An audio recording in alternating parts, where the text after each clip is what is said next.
오늘은 이제 고린도후서 강의 9번째 시간입니다.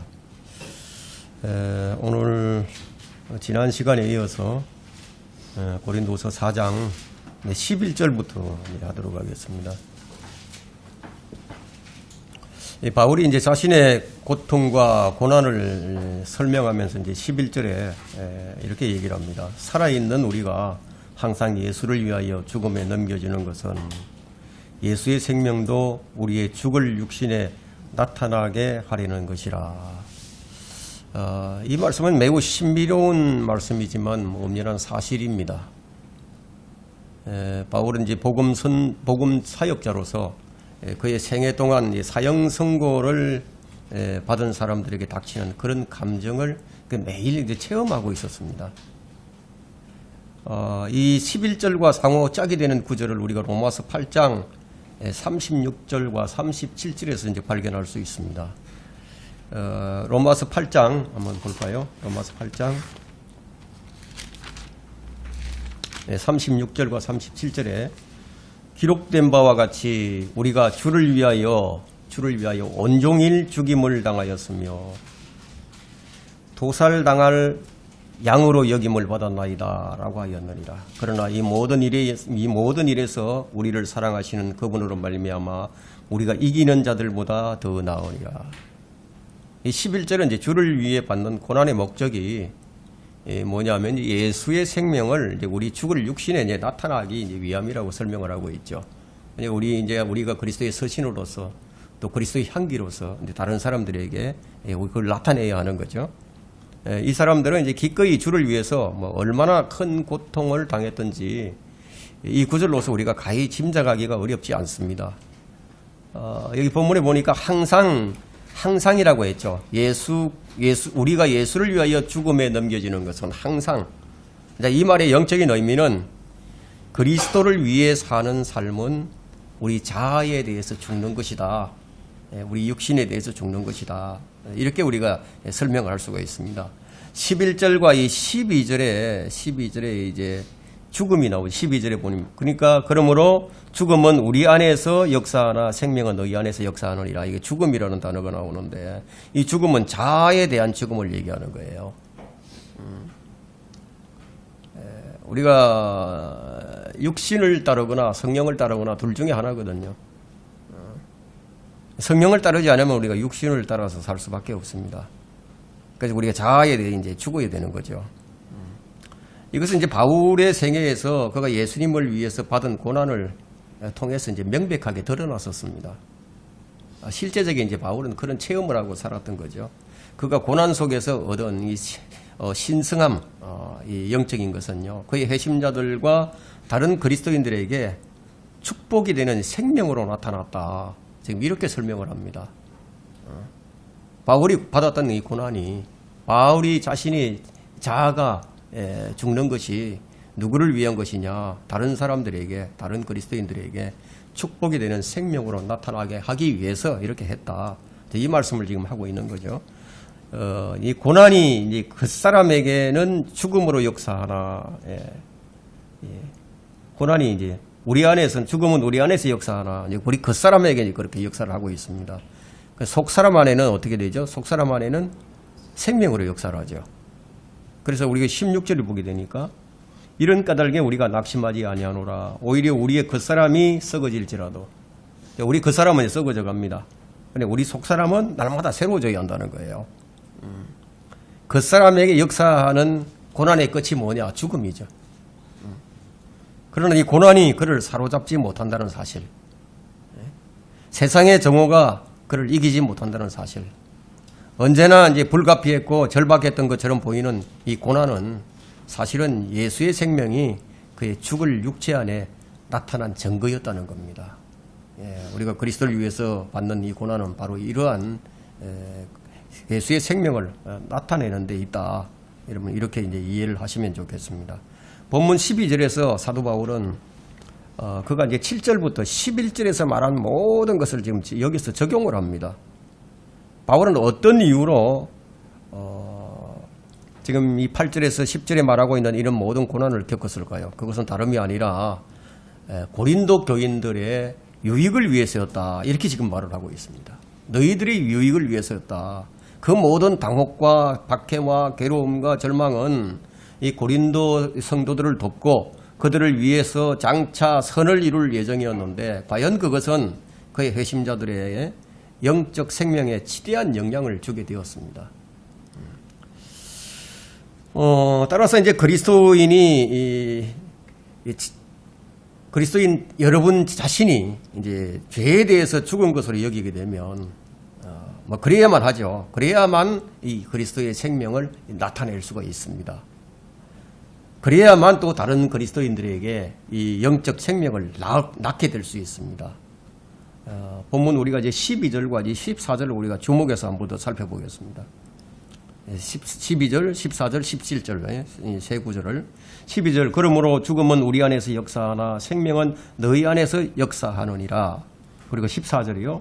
주 예수를 살리신 그분께서 예수를 통하여 우리도 살리시며 또 우리를 너희와 함께 나타내시리라는 것을 아노니. 그의 회심자들 안에 생명을 낳았던 바로 그 박해와 시련들은 이 사도 바울을 위하여도 이제 효력을 이제 발휘를 했습니다. 그것을 이제 17절에서 이는 우리가 잠시 받는 가벼운 환난이 우리를 위하여 훨씬 뛰어난 영원한 영광의 비중을 이루어가기 때문이라. 이것은 이제 신앙의 필연적인 결과예요. 필연적인 결과다. 피할 수 없는 거예요. 비록 그의 고난으로 말미암아 오게 되는 놀라운 이 유익들이 그의 회심자들에게 나타나지 않는다 할지라도 바울이 했던 이 모든 일들이 그것을 들은 사람들에게 나타나지 않는다 할지라도 바울은 자신에게 주어진 이 사명으로 인해서 기운을 잃지 않았던 겁니다. 실망하지 않았죠. 낙심하지 않았습니다. 그는 자기 안에 있는 믿음을 계속해서 나타냈던 거예요. 그 이유는 이제 그가 특별히 복음의 사역자로 부르심을 받은 이 사명이었기 때문이에요. 그래서 우리는 사명감을 가져야 됩니다. 사명감을 가지고 어떤 경우에도 낙심하지 않아야 된다. 그러면서 13절에서 모든 그리스도인도 같은 사명이 있다는 점을 여기서 제시를 하는데 어떻게 제시를 하느냐 13절 볼까요? 똑같은 믿음의 영을 가졌기에 바로 이거예요. 똑같은 믿음의 영을 소유하고 있습니다. 이것을 지금 강조하고 있죠. 똑같은 믿음의 영을 가졌기에 기록된 바 내가 믿음으로써 말하였노니라. 믿음으로 말하였노라. 한 것과 같이 우리도 역시 믿음으로 말하노라. 그리스도인은 모든 것을 무엇으로 해야 되는지 믿음으로 해야 되는 거죠. 그 믿음이 없이는 하나님이 기쁘시게 할 수가 없잖아요. 모든 것을 우리가 생각도 믿음으로 생각하고 모든 것을 믿음으로 해야 된다. 어떤 상황이 어떠하든지 우리는 똑같은 믿음의 영을 소유하고 있다. 그럼 말하자면 이 똑같은 믿음의 영을 소유하고 있기 때문에 어떤 상황에 치우치지 말라 이거죠. 하지만 이제 믿음은 분량이 있죠. 믿음의 분량은 성도 간에 이제 서로 차이가 있습니다. 그러나 그 그리스도인의 믿음의 근원은 하나님의 말씀이기 때문에 그 믿음 배후에 있는 기본적인 영은 똑같다 이거예요. 우리 안에 무엇을 이제 가지고 있습니까? 우리는 보물을 가지고 있잖아요. 우리 보물이 성령이시죠. 성령님이 우리 안에 이제 계신다. 똑같다는 거죠. 그래서 로마서 이제 10장 14절부터 17절을 보게 되면 복음이 전파되는 그 순서가 나오는데요. 어떻게 전개되는지 그 순서가 나옵니다. 하나님의 말씀이 믿음을 낳아요. 하나님의 말씀이 믿음을 낳고 그 믿음이 전파를 낳죠. 그리고 그 전파가 결국 죄인들의 구원을 낳습니다. 이것이 이제 생명을 낳는 순서예요. 그래서 지금 본문 이 14절은 하나님의 위대한 약속입니다. 주 예수를 살리신 그분께서 예수를 통하여 우리도 살리시며 우리는 이제 지금 살아났어요. 영적으로는. 또 우리를 너희와 함께 나타내시리라는 것을 아노니. 지금 이렇게 얘기하고 있죠. 이것은 이제 그리스도 안에서의 이제 부활을 얘기하는 겁니다. 우리가 얼마 지나지 않으면은 하나님께서 자신의 아들을 무덤에서 일으키신 바로 그 하나님께서 우리를 일으키실 것이다. 이런 얘기입니다. 예수님의 죽음으로부터 나타난 하나님의 능력이 다시금 모든 구원받은 자들에게 나타나는 것이 우리 신앙의 본질적인 요소예요. 주님은 우리가 주님께로 인도한 그 사람들을 일으키실 것이고 또 우리가 하늘나라에 도착하게 되면 우리의 회심자들도 우리와 함께 있을 것이라는 거예요. 함께 나타날 것이라는 거죠. 그래서 주 예수께서 우리 모두를 취하여 이 보좌로 데려가시고 아버지 하나님께 우리를 나타내실 것이라는 겁니다. 여러분, 이 얼마나 놀라운 일입니까? 15절부터 봅니다. 15절, 16절. 모든 것이 너희를 위함은, 모든 것이 너희를 위한 것이다. 많은 사람의 감사를 통해 풍성한 은혜가 하나님의 영광에 넘치게 하려는 것이라. 이런 까닭에 우리가 낙심하지 아니하노라. 오히려 우리의 겉사람이 썩어질지라도 우리의 속사람은 날마다 새로워지나니. 15절에서 모든 것이 너희를 위함은 바울이 하는 모든 것이 무엇이다? 하나님의 일이라는 거예요. 하나님의 일이다. 그러니까 하나님의 일이니까 모든 사람을 위한 것이 되는 거죠. 바울은 그가 하는 말이 주의 명령이라고 얘기를 했습니다. 우리가 고린도전서 14장 37절에서 우리가 이미 공부했죠. 바울이 한 모든 말이 주의 명령이다. 그 일이 누구를 위한 것이냐? 고린도인들이 주 안에서 성장할 수 있도록 그들을 위해서 일하고 있다는 것을 지금 얘기하고 있는 겁니다. 하나님의 은혜를 깨달은 사람은요, 하나님께 감사할 수 있습니다. 이 감사는 하나님의 은혜를 깨달아야 감사를 하는 거지, 그 맹목적인 감사는 있을 수 없어요. 그냥 무조건 감사, 그건 말이 안 되는 거죠. 은혜를 알아야 감사를 하는 거죠. 바울의 사역은 이제 그들을 일깨워 주는 거예요. 이제 하나님의 은혜를 알도록, 그것을 깨닫게 하도록 일깨워 준다 이거예요. 일깨워 주면 뭐가 나타나죠? 결과가 감사가 나타나게 되죠. 그래서 하나님께 올라가는 찬양을 하게 되고 이 찬양이 더 커지게 하기 위해서 여러분, 감사가 하나님께 드려질 때 주님께서 영광을 받으시는데요. 그럼 감사하는 사람이 많을수록 어떻게 되겠습니까? 교회가 더 성장하게 되겠죠? 하나님은 더 많은 영광을 받으신다는 거예요. 자, 이게 16절은 이제 위대한 구절입니다. 이건 이제 그리스도인의 생활의 양극성을 얘기합니다. 우리 겉사람이 있잖아요. 우리 겉사람은 질그릇이잖아요. 16절에. 이런 까닭에 우리가 낙심하지 아니하노라. 우리 겉사람이 썩어질지라도 우리가 낙심하지 않는 그 이유가 뭐냐? 우리 겉사람은 썩어져 죽더라도 우리 속사람은 날마다 새로워진다. 그렇기 때문에 우리가 낙심하지 않는다. 자, 그럼 여기 보면 겉사람이 나옵니다. 그리고 속사람이 나오죠. 겉사람은 무엇이에요? 이제 질그릇이죠. 우리 질그릇. 흙으로 만들어졌으니까. 7절에 보니까, 자, 우리 이제 이 보물을 질그릇에 가졌으니 나오죠. 그러니까 우리 겉사람은 질그릇이야. 그리고 10절에 보니까 몸이 나오잖아요. 몸. 그죠? 이 몸이 이 겉사람이에요. 그 11절에 보니까 죽을 육신이 나오죠. 죽을 육신. 네, 죽을 육신, 이 모두가 다 뭐냐? 겉사람이다는 거예요. 그 사람. 그것들은 모두 다 썩어질 것들입니다. 우리 몸의 기능들은 어떻게 되죠? 시들어가죠. 시들어갑니다. 그렇지만 내 안의 속사람은 날마다 새로워진다. 날마다. 그 속사람은 늙어서 못 쓰는 일이 없다는 얘기예요. 늙지 않는다 이거예요. 날마다 상황이 나빠지는 것은 뭐냐? 옛사람, 우리 육신이다. 우리 속사람은 영원하고 전능하신 성령에 의해서 새롭게 되었다는 거예요. 그럼 새롭게 된 사람이 어떻게 되겠습니까? 새롭게 된 사람은 새롭게 행하면서 새롭게 살아야 되겠죠. 만일 우리가 이제 매일 새롭게 되는 그런 유익을 누리고 싶다면은 어떻게 해야 되느냐? 성경을 날마다 읽어야 되는 거예요. 날마다 기도해야 되고, 그 우리 속사람을 더 새롭게 해야 된다는 얘기예요. 그 사람만 먹여서는 안 되죠. 속사람도 먹여야 된다는 얘기예요. 왜냐하면 주님과 교통을 해야 되잖아요. 교절해야 됩니다. 그렇게 새롭게 되는 일이 나에게 실제적일 수 있기 때문에 그래서 로마서 12장 2절에는 어떻게 얘기하느냐 하면요. 너희는 세상과 일치하지 말고 세상과 일치하지 말라고. 마음을 새롭게 함으로써 변화를 받아 하나님의 선하시고 기뻐하시고 온전하신 뜻을 입증하라. 입증하라. 이렇게 살라는 거예요.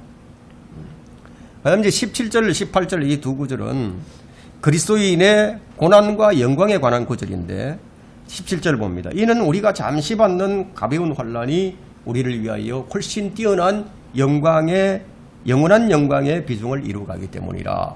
우리가 바라보는 것은 보이는 것들이 아니요 보이지 않는 것들이라.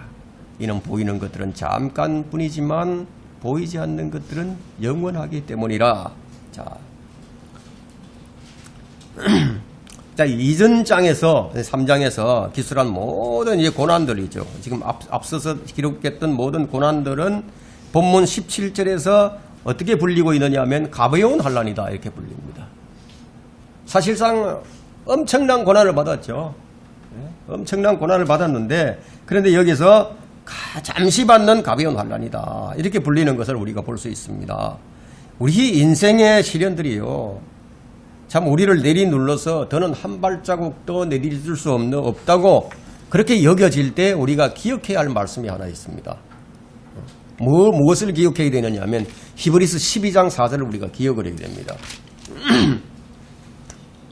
한번 보세요. 히브리서 12장 4절 말씀 이렇게 말씀합니다. 너희가 죄와 맞서서 싸우되. 자, 우리는 이 세상과 싸우고 있죠. 우리 육신과 싸우고 있죠.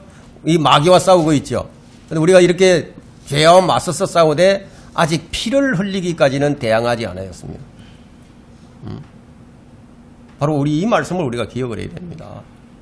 마음이 내려앉고 자신이 참 애처롭고 불쌍하게 보이게 될 때 여러분들이 암병동에 가서 병실 몇 곳을 이제 방문해 보는 것도 참 괜찮습니다. 용화양원도 가보고요. 경련성 이 뇌성마비 클리닉에도 가보고요. 또 진짜 이 문제들을 안고 있는 사람들을 한번 찾아가 보라는 겁니다. 그러면 여러분의 이 문제들이 참 이건 별거 아니구나. 그걸 느낄 수 있을 거예요.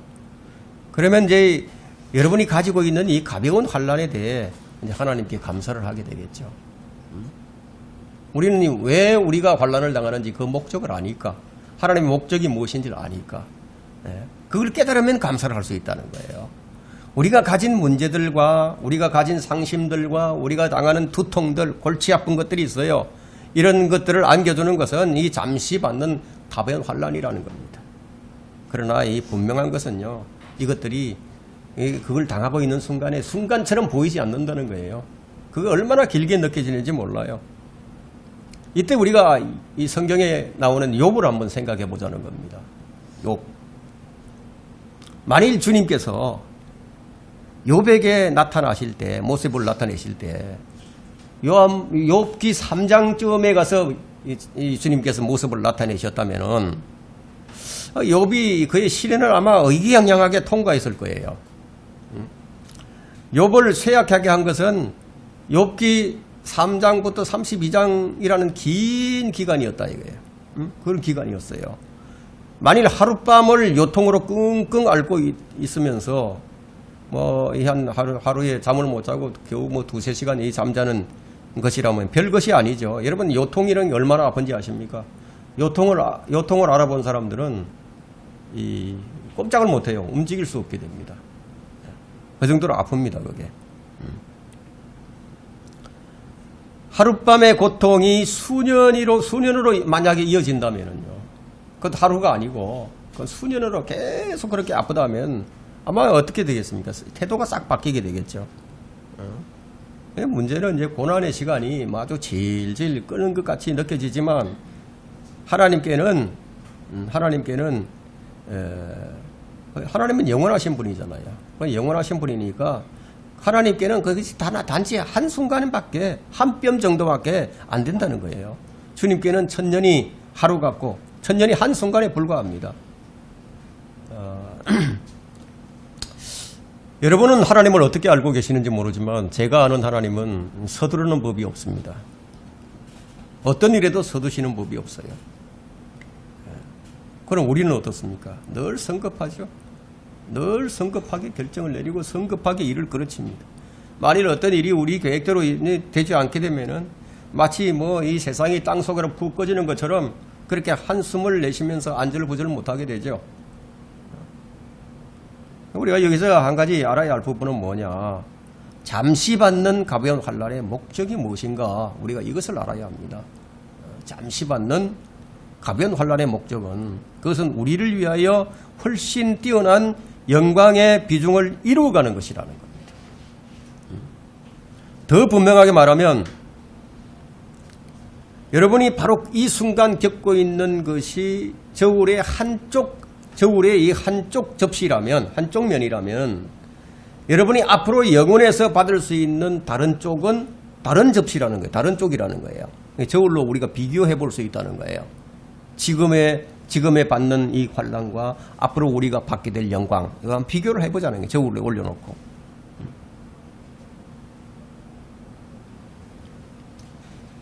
우리가 이 순간에 주님을 위해서 할 수 있는 모든 것이 저울에 올려지고 또 그것이 영원에서 저울로 재어진다면은 여러분은 어떻게 생각을 하겠습니까? 여러분이 이곳에서 흘린 피와 땀과 눈물이 저울에 올려지게 되면 이 영원에서는 그것이 무엇으로 나타나게 되느냐? 금과 은과 보석으로 무게가 재어진다는 거예요. 그래서 사람들이 뭐 여러분에게 막 악담을 퍼붓고 뭐 비난을 하고 그러더라도 그냥 내버려 두라는 거예요. 거기에 일희일비하지 말고 그냥 내버려 두라는 거예요. 그들로 막으려고도 하지 말라는 거예요.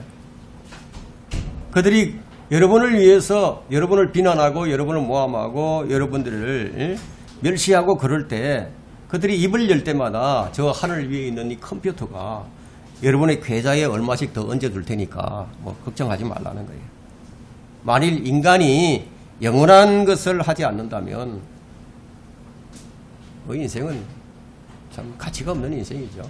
그죠? 18절에서 뭐라고 얘기합니까? 우리가 바라보는 것들은 보이는 것이 아니라고 얘기하고 있죠. 만일 여러분이 보이지 않는 것을 하나라도 본다면 그것은 모순입니다. 여러분 보이지 않는 걸 어떻게 봅니까? 그러니까 그리스도인의 생활은 양극성이 있어. 이게 참 모순된 인생이야. 우리는 보이지 않는 것을 본다고 하니까 얼마나 모순입니까? 우리는 볼 수 없는 것을 본다. 무엇으로? 믿음의 눈으로 본다는 거예요. 우리는 이 창조물들을 통해서도 보죠. 로마서 1장 20절에는 세상의 창조 때부터 그분에 속한 보이지 않는 것들이 분명히 보여졌다고 얘기합니다. 그리고 히브리서 11장 27절에서는요. 모세가 보이지 않는 분을 보는 것처럼 견디었다고 얘기를 합니다. 보이지 않는 분을 보는 것처럼 그렇게 견디었다. 그 무슨 얘기냐? 우리 그리스도인들은 모두가 천리안의 눈을 가지고 있어야 됩니다. 시야가 넓어져야 되고 영원한 관점에서 우리가 살아야 된다. 영원의 관점에서. 그게 무슨 말이냐면 이게 무엇과 연결이 되냐면 앞으로 이제 5장에서 나오게 될 텐데 그리스도의 심판석에 비추어서 우리가 인생을 살도록 하라는 거예요. 예? 그러할 때 그리스도인들을 위한 영원한 것들이 무엇인가가 정해지고요. 그때서야 비로소 영원한 것들이 시작되는 겁니다. 이 보이지 않는 것들은 영원한 것들이라고 말씀하시지만 그 조금 그걸 좀 치워주세요. 영원한 것들이라 말씀하시자마자 그 다음 장에서 10절에서요. 다음 장 5장 10절에서 그리스도의 심판석이 등장하는 거예요. 무슨 얘기입니까? 그리스도의 심판석이 우리를 기다리고 있다는 거예요. 하나님께서 우리 눈앞에 두신 영원하면서도 이 현세에 속한 것이 있는데 그것이 이제 뭐냐? 이게 성경이에요. 이것은 한 권의 책에 불과하죠. 찢으면 찢어지죠. 없애버릴 수도 있죠. 그러나 그것의 말씀은 영원합니다. 이 속에 있는 말씀은 영원한 거예요. 왜냐하면 주의 말씀은 영원히 하늘에 세워졌나이다. 하늘에 세워져 있어요. 하늘과 땅은 없어져도 내가 한 말은 결코 없어지지 않는다. 그 영혼의 관점에서 살라는 얘기죠. 여러분의 소망을 이곳 아래에 있는 것들에 지나치게 많이 고정시키지 마시기 바랍니다. 이제 5장으로 넘어갑니다. 이 5장은 그리스도인이 입게 될 영적인 몸, 영적인 위치, 그리스도의 심판석에 대한 소망, 그리고 준비, 새로운 피조물의 의미, 화해의 직분을 수행하는 그리스도의 대사, 이런 내용들이 수록이 되어 있습니다. 1절 볼까요? 1절에 우리가 아는 것은 만일 땅에 있는 우리의 장막집이 무너지면 하나님께서 지으신 큰 집, 즉 손으로 짓지 아니한 하늘에 있는 영원한 집이 있다는 것이라. 바울은 이제까지 고난에 대해서 쭉 설명을 하면서 그가 실망할 수밖에 없는 자리에서 또 그의 고난이 결국 죽음을 몰고 올 것임을 인식하면서도 실망하지 않았던 그 이유를 지금 여기서 제시하고 있는데, 그가 점점 더 확실히 깨닫는 것은 그의 육신이 일시적인 장막이다. 내가 잠시 머물고 가는 장막이다.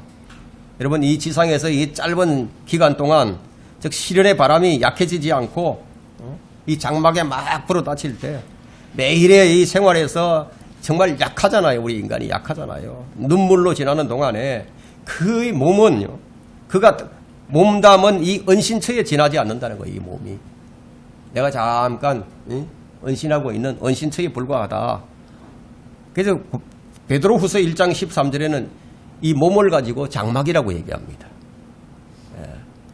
이 장막의 집은 죽음으로 이제 무너지게 되는 거예요. 죽으면 무너진다 이거예요. 진흙으로 만든 흙간과 흙 같아요. 흙간. 진흙으로 뭉쳐서 만든 흙간들이 있죠. 땅에 있는 집. 언젠가 무너지게 될 것이다. 지금 여기서 1절에서 그렇게 얘기하고 있습니다. 우리는 이 진흙으로 지은 집에서 빠져나와서 하나님께서 지으신 영원히 지속될 새로운 집으로 들어간다. 그 변화는 죽은 즉시 일어나게 됩니다. 그 집은 바울에 따르면 이전 것보다 더 바랄 만하다. 이전 것보다 더 바랄 만하다. 우리가 이 몸보다는 훨씬 더 나은 것이다. 그러나 이 집은 이 고린도전서 15장에 말하고 있는 부활의 몸이 아닙니다. 대신에 이제 부활을 기다리면서 입게 될 혼적인 솔릿이, 일종의 혼적인 옷이라고 할 수 있어요. 우리가 흰 세마포 옷, 우리가 옷 한 벌을 우리가 준비를 하게 되는 거예요. 여러분은 이 세마포의 옷을 여러분들이 준비해야 됩니다.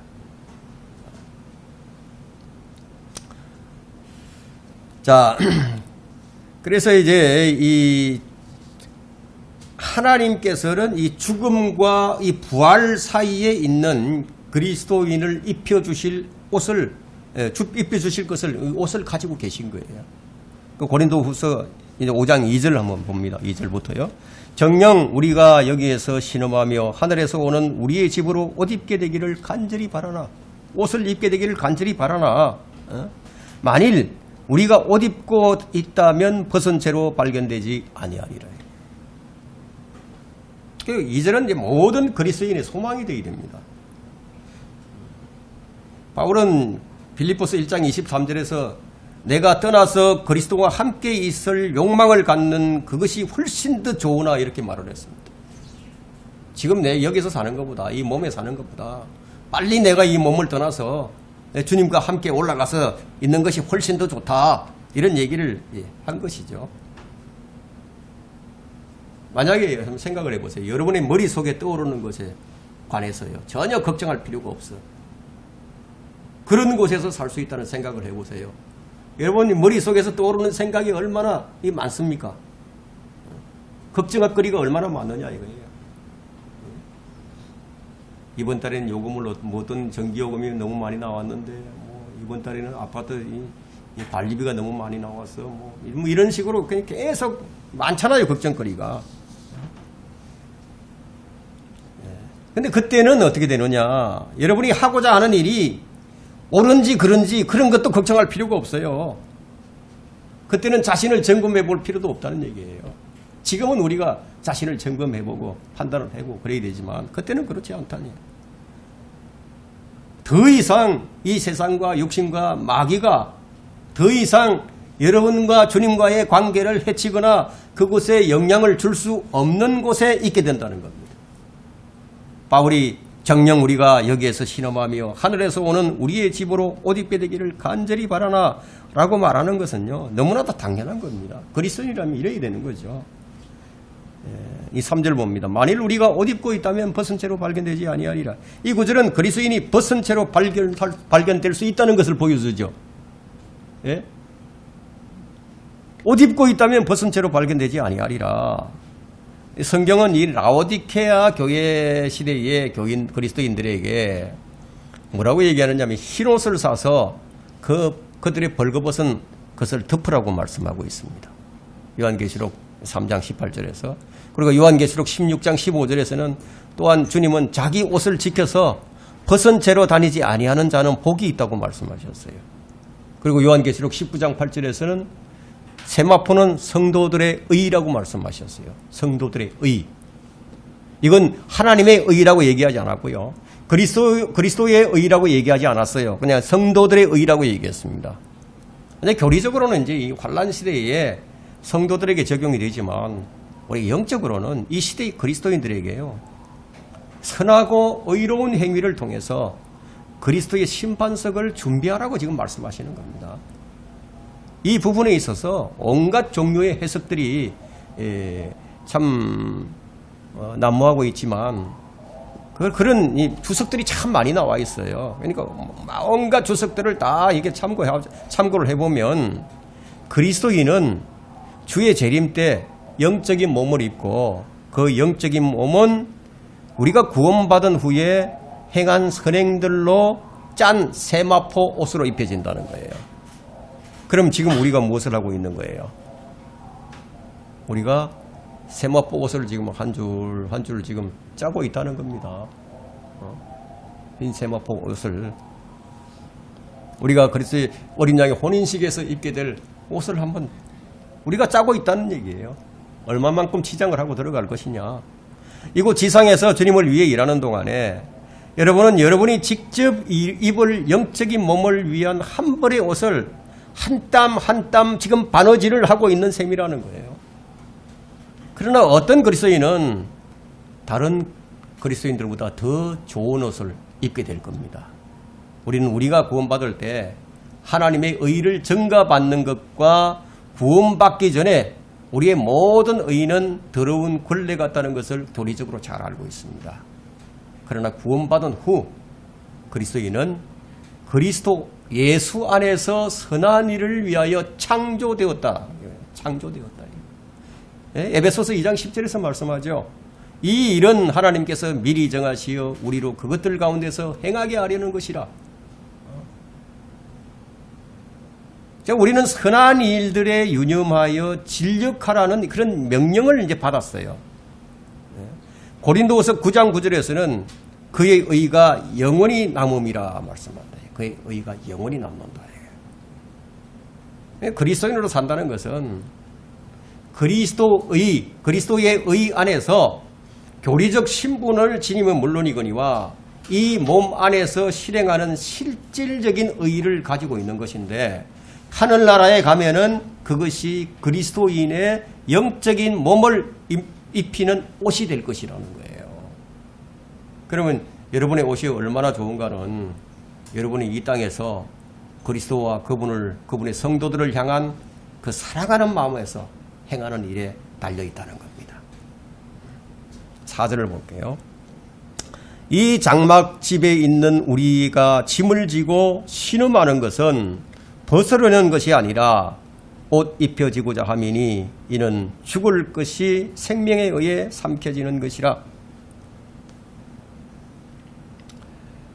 만일 이 사도 바울이 만일 죽는 것으로 모든 것이 끝나버린다면 죽기를 바라지 않았겠죠. 죽음으로 모든 것이 다 끝나버린다면 뭐 더 바랄 것이 뭐가 있습니까? 그러나 여기 죽음에는 단순히 죽는 것 외에 그 무언가가 더 있다는 거죠. 그 뭐냐? 내가 달아지지 않는 새 옷을 한 벌 얻는 것이다. 지금 그것을 말하고 있는 거예요. 바울은 그 자신이 새 몸, 새 옷을 얻으려고 신음한다고 지금 얘기합니다. 그는 그 일로 인해서 짐을 지는 거예요. 여러분, 그곳에는요, 우리가 입게 될 새 몸을 한번 생각해 보세요. 더 이상 요통도 두통도 신장결석도 없다고 한번 생각을 해보세요. 예? 더 이상 알약도 필요 없고요. 요법도 필요 없고 치료도 필요 없고요. 늙거나 병드는 것에 관해서 걱정할 필요가 없어요. 여러분이 진짜 그리스도인이며 그것이 바로 여러분이 신음하고 있는 이유다는 거예요. 예. 진짜 그리스도인은 바로 우리가 왜 신음하느냐. 그 이유가 바로 새 몸, 새 옷. 바울은 어떻게 외쳤습니까? 오, 나는 비참한 사람이로다. 누가 이 사망의 몸에서 나를 구해낼 것인가? 예수 그리스도 우리 주를 위하여 주를 통하여 하나님께 감사하노라. 그리고 로마서 7장 24절과 25절에 말했죠. 바울이 얼마만큼 이 사망의 몸에서 벗어날 것을 간절히 바랬던 것인지 우리가 이런 구절들을 통해서 우리가 충분히 이해할 수 있습니다. 스턴 박사는 죽으면서 이런 말을 했습니다.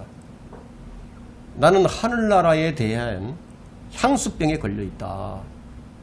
이제 그만 기도를 멈추고 나를 좀 가게 해달라. 더 살게 해달라고 그렇게 기도하지 말고 가게 해달라.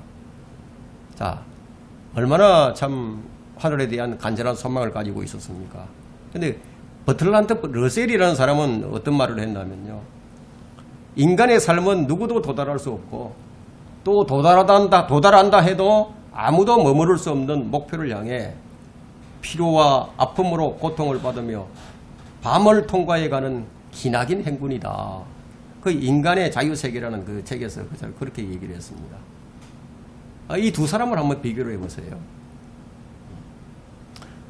바울이 고린도후서 2장 14절과 로마서 8장 31절부터 39절에서 묘사한 것과 러셀의 인생을 묘사한 것을 비교해 볼 때 어쩜 이렇게 다를 수가 있죠? 어쩜 이렇게 참 많이 다르죠? 자, 본문 돌아와서 5절 한번 봅니다. 이제 이것을 위해 우리를 만드신 분은 하나님이시며 그분께서는 또한 우리에게 성령의 보정을 주셨느니라. 하나님께서는 여러분을 위해서 마련해 놓으신 그 새 몸을 위해서 여러분을 준비하셨다는 거예요. 다시 말해서 그리스도인의 운명은 어떻게 되어 있다? 고정이 되어 있다는 거예요. 고정. 예? 운명은 정해져 있다. 자, 우리는 이미 고린도후서 1장 22절에서 우리가 살펴보았습니다. 성령의 보정에 대해서 우리가 논의를 했었어요. 1장 22절 한번 가보세요. 고린도후서 1장 22절. 21절부터 볼게요. 이제 우리를 너희와 함께 그리스도 안에서 확정하시고 우리에게 기름 부으신 그분은 하나님이시니 그분은 또한 우리를 인치시고 우리 마음속에 성령의 보정을 주셨느니라. 이미 정해져 버렸다. 이거. 우리가 하늘나라에서 입게 될 새 몸에 관련해서는 하나님께서 그분의 일을 여러분 안에서 완수하실 것이라는 이 하나님의 증거가 무엇이냐? 바로 우리 안에 계신 성령이다. 이거예요. 여러분이 회심을 할 때 주님께서 여러분 안에 탄생시킨 새 영은 결국 하늘나라에서 새 영적인 몸이 될 것이고 궁극적으로는 부활 때 새 물리적인 몸이 될 것이라는 거예요. 새 물리적인 몸. 성령께서는 죽음이 그리스도인의 끝이 아니라는 사실을 지속해서 계속 증명해 주십니다. 그래서 구원받은 지 오래될수록 이것이 더욱더 분명해지는 거예요. 만일 나이가 지긋한 이 그리스도인이 주님과의 교제 안에서 계속 머물러 왔다면 그가 죽음에 가까워질수록 어떻게 되겠습니까? 그 건너편의 빛이 더 밝아지겠죠. 더 분명해지겠죠. 더 분명히 볼 수 있다는 점에서 그런 어떤 면에 있어서는 엄청난 지금 이득을 누리고 있는 셈이죠. 우리 그리스도인이 끝이 늙을수록 우리 속은 더 젊어진다는 거예요. 새롭게 된 속은 계속 새로워지고 미래 어느 날까지 계속해서 탄력을 얻어갑니다. 이것은 주님께서 미리 조금 이제 맛보게 해주시는 것 뿐이에요. 6절 봅니다. 그러므로 우리는 몸에 있는 집에 거할 때 주로부터 멀리 떨어져 있다는 것을 알면서도 항상 자신에 차 있다. 그리스도인이 그 안에 내주하며 결코 떠나지 아니하시는 이 성령으로 그리스도 안에서 가지는 그의 현 신분, 지금 그 현 신분을 이제 5절에서 7절에 이제 얘기해 주는데요. 주님을 영원히 직접 대하게 될 그 미래의 신분에 대해 믿음으로 확신한다는 것에 우리가 주목해야 됩니다. 이것은 믿음이 아니고서는 확신할 수 없어요. 보이지 않는 것들을 보는 것처럼 그것이 믿는 것, 믿음이잖아요. 그 빌립보서 1장 6절은 이 두 신분 모두를 결합을 합니다. 빌립보서 1장 6절에는 우리가 이것을 확신하노니 너희 안에서 선한 일을 시작하신 분께서 너희 안에서 선한 일을 시작하신 분께서 지금 현 상태를 얘기하고 있죠. 그럼 그분께서 예수 그리스도의 날까지 그 일을 완성하신, 그건 미래죠. 미래의 상태죠. 그러니까 주님 그리스도인은 그가 죽을 때 어디로 갈 것인지 알 수가 있는데 이는 그 안에 성령이 계셔서 그에게 그렇게 말씀을 해 주시기 때문이다. 오늘 여기까지만 하도록 하겠습니다.